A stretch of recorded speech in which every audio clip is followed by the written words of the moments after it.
Pero ang pinapanood Kaya. mo talaga si Manny. Opo. What is it about Manny Pacquiao, Roy, that sets him apart as a Kasi boxer? si Manny para sa akin, yung nagdaan siya sa hirap talaga. Pero isa yun eh. Yung Oho. parang pinangalagaan niya talaga yung galing niya, di ba? This is me. Ito lang alam kong gawin. Sabi niya. Kasi nag-training siya, parang tumira siya sa isang gym. Oho. Naglilinis siya. I don't know. Parang gano'n. Alam mo yung gutom, no? Oo, yung Importante yung hunger. Oo, hunger. Parang artista din. Opo. Malalaman mo ang isang artista kung gusto lang maglaro, gusto lang, wala lang. Kaysa sa artista na committed. Di ba? Galing. Kumusta yung dynamics niyo pag on-set at saka off-set? Kumusta kayong dalawa? Okay, sabi ko na pa. Oo, sabihin mo na. Yung sa house, parang magtropa lang po talaga kami.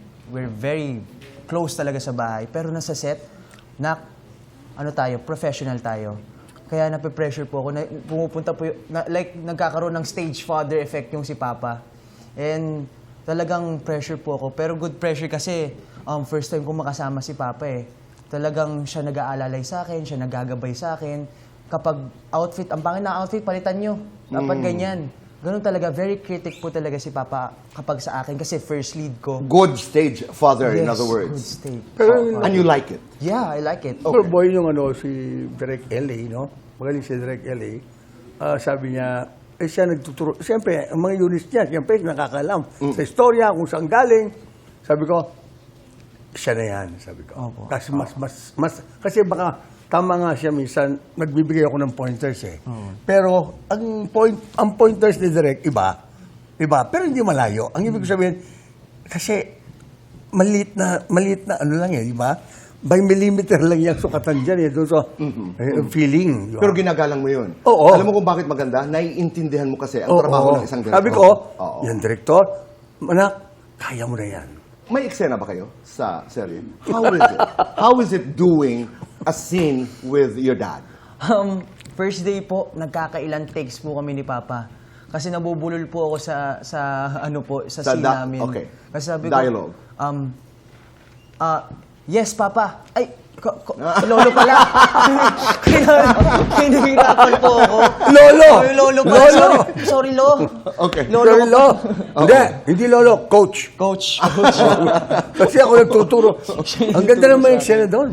Roy, sa tagal natin dito sa negosyong ito, ano yung parati mong sinasabi? Okay. Paalala kay Anton na value pagdating sa trabaho.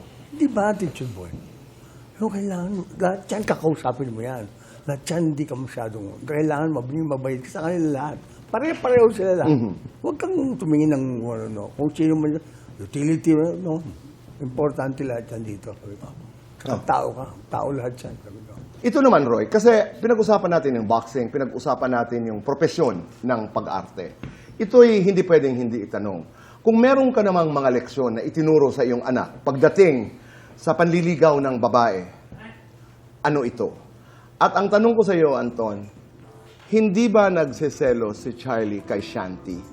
Ang mga kasagutan po sa pagbabalik ng Fast Talk with Boy Abunda.